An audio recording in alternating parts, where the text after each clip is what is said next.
Oke, tolong dinyalakan semua kamera.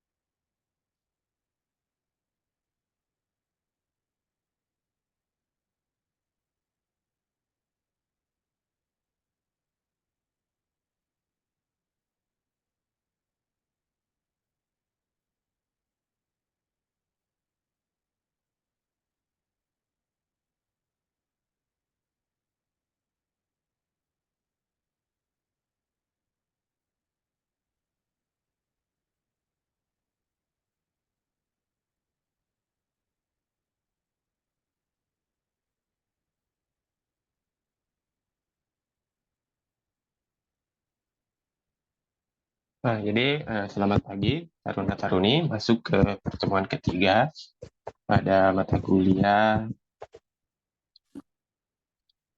manajemen perusahaan pelayaran, ya, manajemen perusahaan pelayaran, di mana pada pertemuan ketiga ini kita akan membahas mengenai pihak-pihak yang terkait dalam usaha pelayaran maupun bisnis-bisnis pelayaran. Adapun organisasi-organisasi yang terkait di dunia pelayaran ini. Nah, kenapa penting untuk mengetahui pihak-pihak terkait di dalam industri pelayaran, dalam bisnis pelayaran, khususnya untuk Taruna KPNK adalah untuk mengerti dan memahami apa-apa saja sih pihak-pihak tersebut, apa tugas-tugasnya, apa fungsi-fungsinya pihak-pihak di dalam bisnis pelayaran.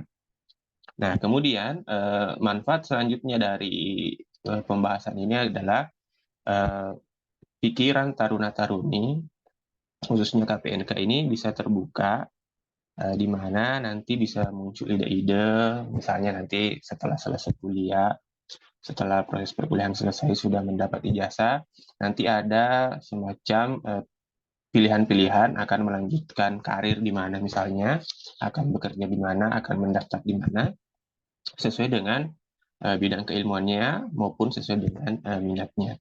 Bisa juga dari pengetahuan-pengetahuan terkait bisnis-bisnis pelayaran ini, taruna-taruni memiliki ide.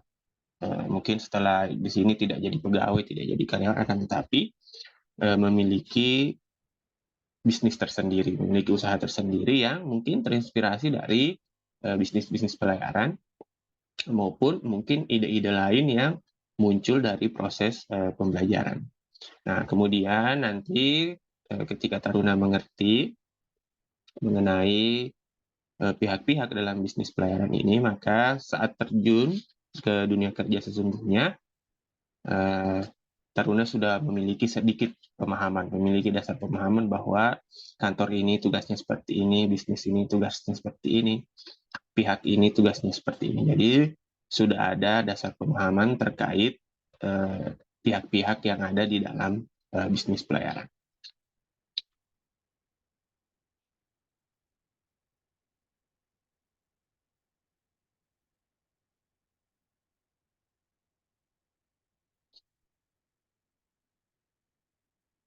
Nah, salah satu perusahaan yang paling besar di dalam dunia pelayaran di Indonesia khususnya adalah PT Pelni. Mungkin kita sudah sering mendengar, sudah sering melihat PT Pelni ini. Jadi, kepanjangan dari Pelni ini adalah Pelayaran Nasional Indonesia. PT Pelayaran Nasional Indonesia. Nah, milik negara ya, ini adalah milik negara, didirikan sejak tanggal 28 April 1952 sesuai dengan keputusan Menteri Perhubungan. Nah, perusahaan ini bergerak di bidang jasa transportasi, kapal laut yang handal dan profesional dengan memberikan pelayanan terbaik bagi pelanggan. Jadi ini adalah badan usaha milik negara. PT PLN ini 100% sahamnya adalah milik negara, dikelola oleh negara dengan tentunya karyawan-karyawan di dalamnya. Jadi kerja di BUMN itu juga gajinya lumayan ya, bisa sampai 2 digit bahkan untuk pegawai-pegawai yang masih baru. Nah, jadi ini bisa menjadi salah satu pilihan karir alumni-alumni dari jurusan kemaritiman maupun sekolah-sekolah kemaritiman untuk berkarir di PT PLNI. Nah, tentu kita harus aktif mencari lowongan-lowongan pekerjaan, lowongan-lowongan karir di PT PLN ini. Mulai saat ini mungkin sudah bisa mencari apa sih bagian di PT PLN ini sehingga bisa memetakan karirnya nanti seperti apa. Nah, untuk sementara PT PLN ini masih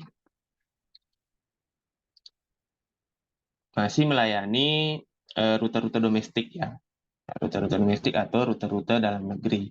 Setidaknya ke 94 pelabuhan di seluruh Indonesia.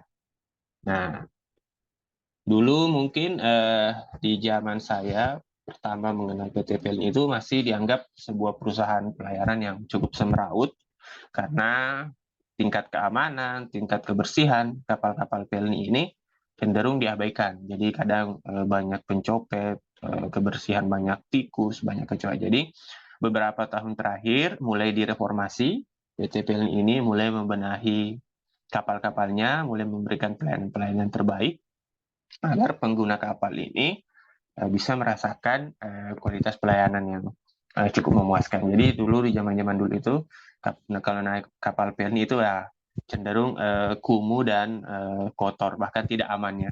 Bahkan kita mungkin satu kapal dengan pencopet. Akan tetapi itu sudah mulai dibenahi, jadi PT PLN ini mulai punya kapal-kapal yang punya standar kamar-kamarnya bagus, kebersihannya dijamin, dan mereka terus berbenah untuk mencapai standar pelayanan tersebut. Walaupun saat ini masih mungkin beberapa tahun terakhir masih di domestik, tapi PT PLN ini sekarang sudah mulai berlayar ke negara-negara ASEAN. Walaupun penumpang belum ya, masih kontainer, masih logistik. Dia sudah mulai berlayar ke negara-negara ASEAN seperti Brunei maupun negara-negara ASEAN lainnya. Jadi sudah mulai berlayar ke negara-negara lain. Kemudian selain itu memuat penumpang ke berbagai daerah di Indonesia. Tol laut PT PLN ini juga mendukung sebuah program pemerintah yang namanya tol laut. Jadi dia setidaknya memiliki 8 kapal ya yang memuat barang-barang sembako ya, barang-barang sembako ke seluruh Indonesia, termasuk untuk mendukung pembangunan. Jadi infrastruktur di daerah-daerah itu juga dimuat oleh PT Kapal Pelni melalui program tol laut yang pernah dicanangkan pemerintah. Jadi semacam semen maupun peralatan pembangunan lainnya, besi dan sebagainya itu merupakan salah satu tugas yang saat ini dijalankan oleh PT PLN selain membawa angkutan sembako. Jadi ibu kota yang sekarang sedang dibangun di Penajam itu tentu juga didukung oleh PT PLN melalui program tol lautnya. Jadi semen dan semua peralatan-peralatan itu, semua barang-barang ini tentu diangkut menggunakan kapal laut. Selain itu, memuat penumpang, kontainer, mendukung program pemerintah melalui tol laut, PT PLN juga memiliki bisnis di keagenan kapal. Jadi mereka punya keagenan kapal, salah satu divisi keagenan kapal yang membantu kapal-kapal yang ingin mengurus perlengkapan-perlengkapan maupun dokumen-dokumen yang ada di Indonesia. Jadi ada juga bisnis keagenan kapalnya. Kemudian PT PLN ini juga sudah mulai merambah dunia pariwisata. Nah, jadi kalau selama ini cuma mengangkut penumpang misalnya ke Makassar, ke Surabaya, ke daerah-daerah Sumatera, ke Papua. Nah, saat ini sudah juga mendukung program pemerintah yaitu wisata. Jadi sudah ada kapal-kapal Pelni yang melayani perjalanan ke daerah-daerah wisata, misalnya ke Raja Ampat di Papua, kemudian Pulau Komodo, kemudian mungkin ke Bunaken di Sulawesi Utara, Wakatobi di Sulawesi Tenggara ya. Jadi itu daerah-daerah wisata bahari, khususnya wisata bahari itu juga menjadi salah satu program yang saat ini dijalankan oleh PT Pelni. Jadi mereka terus berbenah, PT Pelni ini semakin melebarkan sayapnya ke dalam industri-industri lain, selain hanya selama ini mungkin memuat penumpang, barang, dan sebagainya, sudah mulai merambah bisnis-bisnis lain, seperti wisata ya, seperti wisata. Jadi ya tidak selamanya harus naik pesawat kalau mau ke daerah-daerah wisata. Sudah ada PT Pelni juga yang menyediakan khususnya dalam usaha bisnis wisata bahari atau wisata yang terkait dengan pantai maupun laut. Nah, jadi PT Pelni bisa menjadi salah satu target taruna-taruni ketika menjadi alumni untuk berkarir. Nah, sudah mulai mencari tahu apa sih yang bisa dikerjakan di PT Pelni, apa sih yang menjadi keahlian-keahlian yang dibutuhkan ketika kita misalnya ingin berkarir di PT Pelni. Nah, masalah penghasilan tidak usah diragukan ya, kalau BUMN itu pasti besar, yaitu Pertamina, Telkom, PLN, Pelni, Pelindo, itu adalah perusahaan-perusahaan negara, milik negara yang tentu selama ini dikenal bahwa penghasilan orang yang berkarir di BUMN itu cukup tinggi ya. Nah, itu untuk PT Pelni. Ada pertanyaan untuk PT Pelni?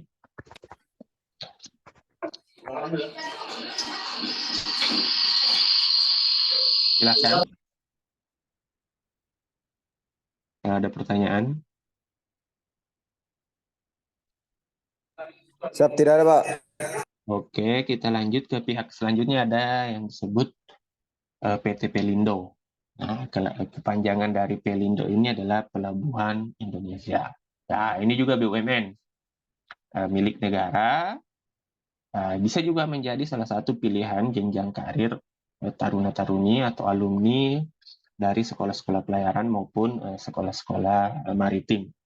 Nah, Pelabuhan Indonesia, salah satu mungkin sudah tidak mengajar saat ini, Pak Abner itu salah satu mantan atau pensiunan dari PT Pelindo. Jadi karir beliau itu cukup bagus di PT Pelindo, sampai level manajer ya beliau itu, sepertinya kalau tidak salah.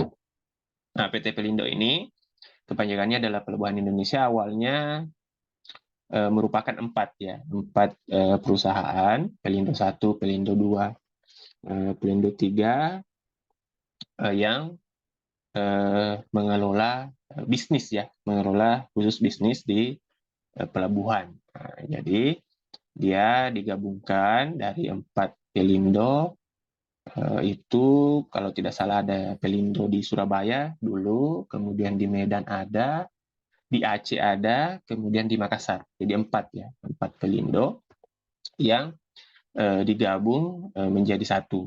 Jadi satu, kemudian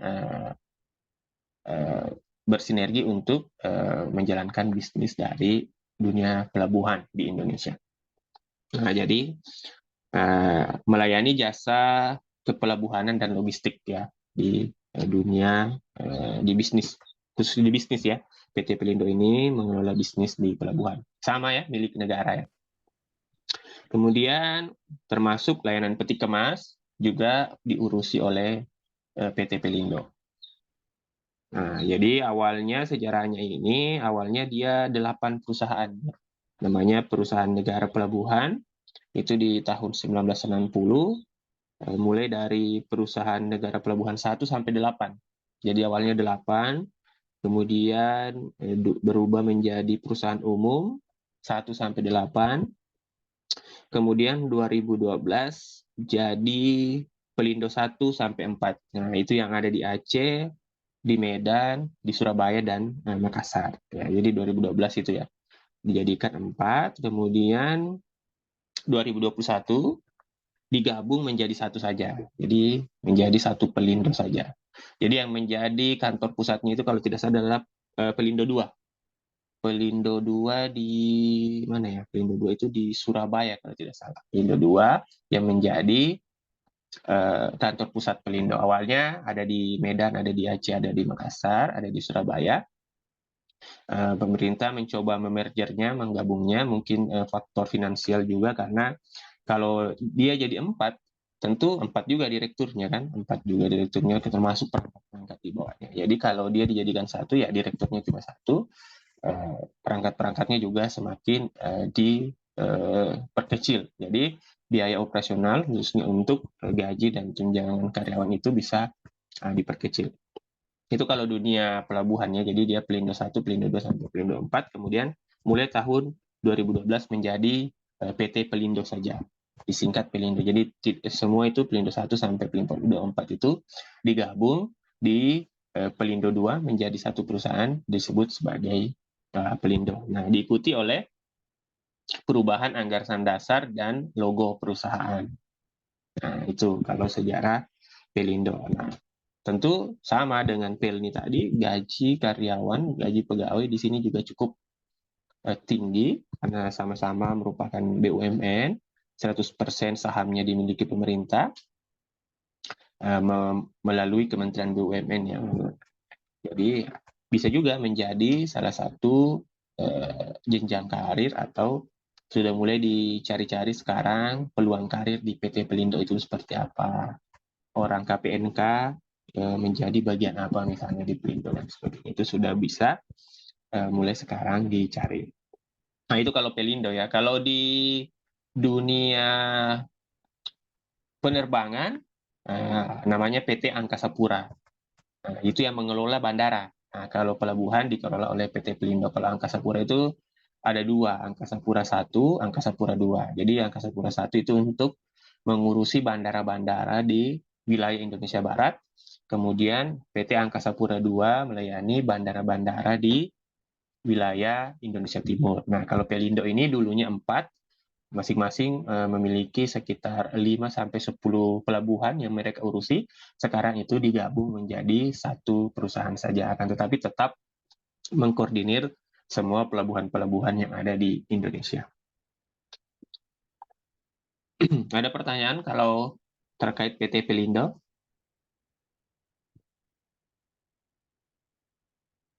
Siap, tidak ada, Pak. Siap, tidak ada, Pak. Ya, selanjutnya pihak-pihak lain lagi yang masih seputar milik pemerintah ya, atau pegawai pemerintah, itu adalah KSOP. Mungkin anak-anak KPNK cukup familiar ya dengan KSOP ya. Senior-senior kalian banyak juga yang berada di sini. Mungkin salah satu dosen yang mengajar juga salah satu pegawai di KSOP Samarinda. Siapa lagi namanya? Pak. Mungkin pernah mengajar juga ya di tempat kita, itu pegawai KSOP. Saya lupa sekali namanya. Nah, kantor KSOP ini adalah otoritas pelabuhan, adalah unit pelaksana teknis di lingkungan Direktorat Jenderal Perhubungan Laut, Kementerian Perhubungan, yang berada di bawah dan bertanggung jawab kepada Direktur Jenderal Perhubungan Laut. Jadi kalau kadang ini Pelindo dan KSOP ini cukup berbenturan. Pelindo tadi mengurusi bisnis, KSOP ini adalah mengurusi masalah-masalah perizinan, aturan, dan sebagainya.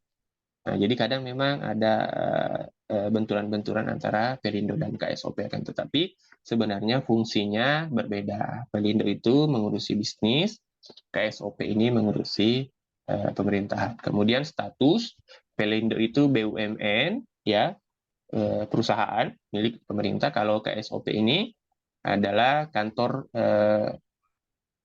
kantor pemerintah di bawah Kementerian Perhubungan. Jadi dia pegawai negeri kalau di KSOP. Kalau di Pelindo itu pegawai BUMN. Nah, jadi pegawai perusahaan milik pemerintah. Kalau di KSOP itu adalah pegawai negeri yang di bawah Direktorat Jenderal Perhubungan Laut.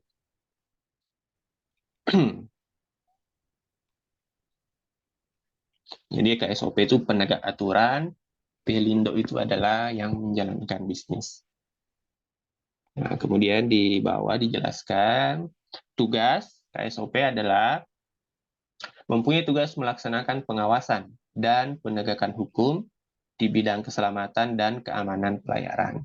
Koordinasi kegiatan pemerintahan di pelabuhan serta pengaturan, pengendalian, dan pengawasan kegiatan kepelabuhanan pada pelabuhan yang diusahakan secara komersial. Jadi dia mengawasi masalah keselamatan dan keamanan, termasuk pengaturan dan pengendalian kegiatan kepelabuhanan. Jadi ya itu membuatnya berbeda. Kalau Pelindo mengurusi bisnisnya, KSPOP mengurusi urusan keselamatan dan keamanan. Akan tetapi di lapangan ini kadang ada benturan-benturan. Sudah sering terjadi ya.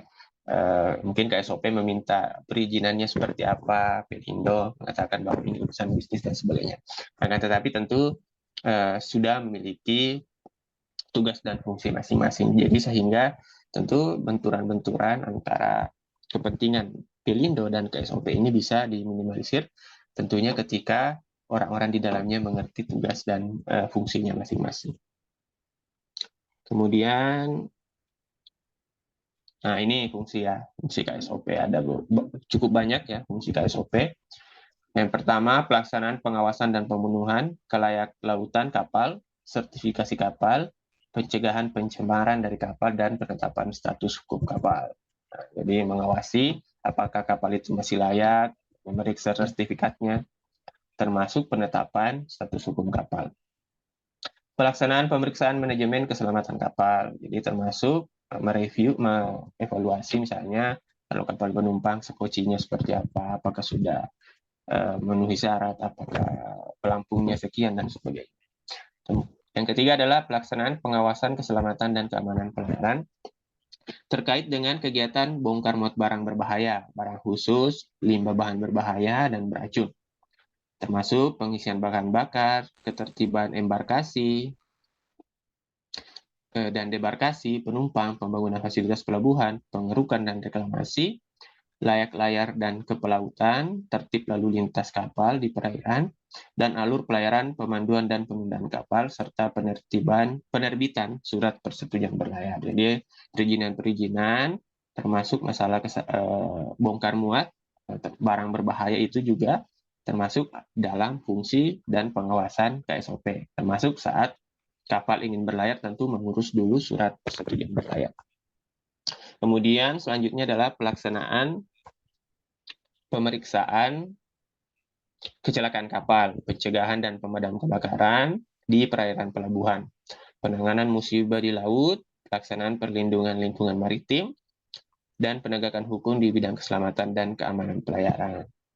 Pelaksanaan koordinasi kegiatan pemerintahan di pelabuhan yang terkait dengan pelaksanaan pengawasan dan penegakan hukum di bidang keselamatan dan keamanan pelayaran. Kemudian, nah ini rencana induk pelabuhan, daerah lingkungan kerja dan daerah lingkungan kepentingan pelabuhan, serta pengawasan penggunaannya, pengusulan tarif untuk ditetapkan menteri. Jadi tarif-tarif yang berlaku di pelabuhan itu juga melalui KSOP. Pelaksanaan penyediaan, pengaturan, dan pengawasan penggunaan lahan daratan dan perairan pelabuhan, pemeliharaan penahan gelombang, kolam pelabuhan, alur pelayaran dan jaringan, serta sarana bantu navigasi pelayaran. Pelaksanaan penjaminan dan pemeliharaan kelestarian lingkungan di pelabuhan, keamanan dan ketertiban, kelancaran arus barang, pelaksanaan pengaturan lalu lintas kapal, penyiapan bahan, penetapan dan evaluasi standar kinerja, pelaksanaan urusan keuangan, kepegawaian dan umum, hukum, dan hubungan masyarakat, serta pelaporan. Jadi itu kalau KSOP. Cukup banyak tugas dan fungsi dari KSOP ini. Nah, bisa juga menjadi salah satu pilihan karir, apalagi alumni kita sudah ada yang berkarir di KSOP, kemudian senior-senior kalian yang prada, itu juga sudah ada yang melakukan prada di KSOP. Nah, kalau Pelindo tadi itu pegawai BUMN, kalau KSOP ini pegawai negeri ya, ASN. Nah, ya kalau ASN tentu lebih tinggi lah gaji pegawai BUMN dibanding ASN. Nah, bisa juga tapi menjadi pilihan karir dari taruna-taruni. Nah, kemudian ada pihak-pihak lain ya. Nah, kalau untuk berbisnis, mungkin tidak mau jadi pegawai, tidak mau jadi karyawan BUMN. Nah, ini ada beberapa pihak-pihak lain.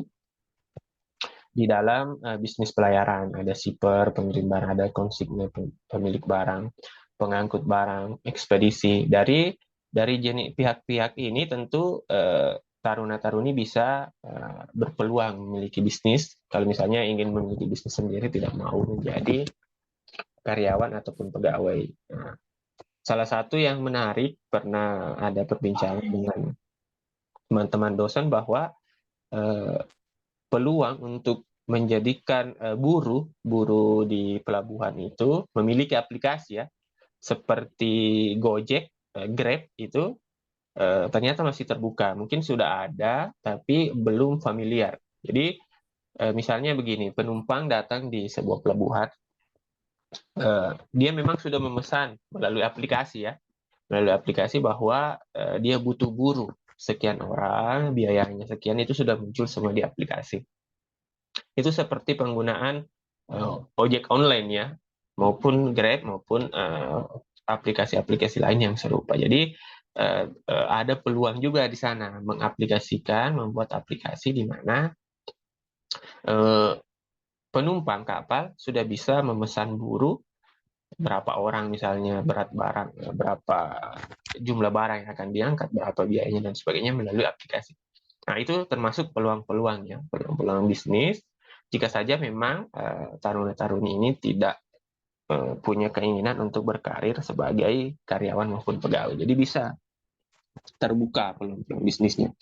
Jadi banyak ya orang-orang kaya yang berhasil dari melihat peluang-peluang bisnis, termasuk Gojek ya, yang saat ini menjadi Menteri Pendidikan, dia menteri kita di perguruan tinggi, di bawah Menteri Pendidikan itu kan dia mendirikan Gojek itu karena pernah kuliah di luar negeri, kemudian melihat peluang Grab di sana, akhirnya kembali ke Indonesia dan membuka aplikasi sendiri, membuat aplikasi sendiri yang sampai saat ini kita kenal sebagai Gojek. Jadi ya ide-ide bisnis itu kadang ya memang muncul dari inspirasi-inspirasi seperti itu ya. Begitu pula taruna-taruni ya, tentu sebenarnya kalau program pemerintah itu mendorong agar anak-anak muda ini memiliki jiwa bisnis. Jadi jangan sampai semuanya hanya berpikir untuk menjadi pegawai atau karyawan.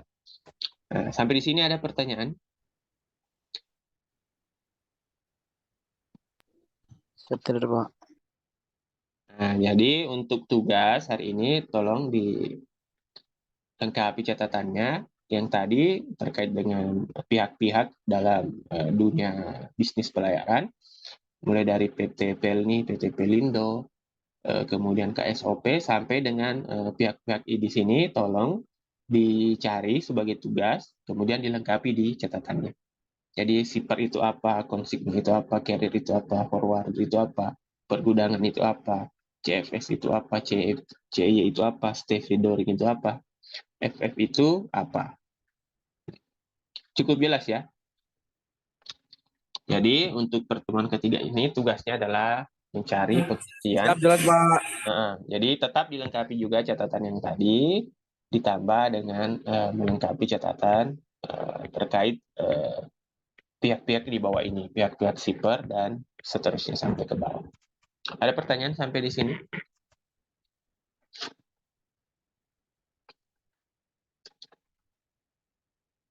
Nah, jadi ya sebagai bahan evaluasi ya tentu catatannya yang diperbaiki. Jadi mulai pertemuan 1, 2, dan 3. Sekarang sudah masuk ke pertemuan ketiga. Jadi tadi dilengkapi catatannya, slide pertama sampai terakhir, termasuk mencari pengertian-pengertian dari pihak-pihak yang terkait di dalam bisnis pelayaran. Cukup jelas ya apa yang saya tugaskan hari ini? Siap, jelas, Pak. Oke, kalau tidak ada pertanyaan, saya rasa cukup ya untuk pertemuan kita hari ini. Kalau masih ada waktu ini, silakan catatannya dilengkapi untuk termasuk tugas tadi. Nanti saya kirim ke Dantomnya. Ya, Pak. PowerPoint yang tadi. PowerPoint. Oke, ada pertanyaan?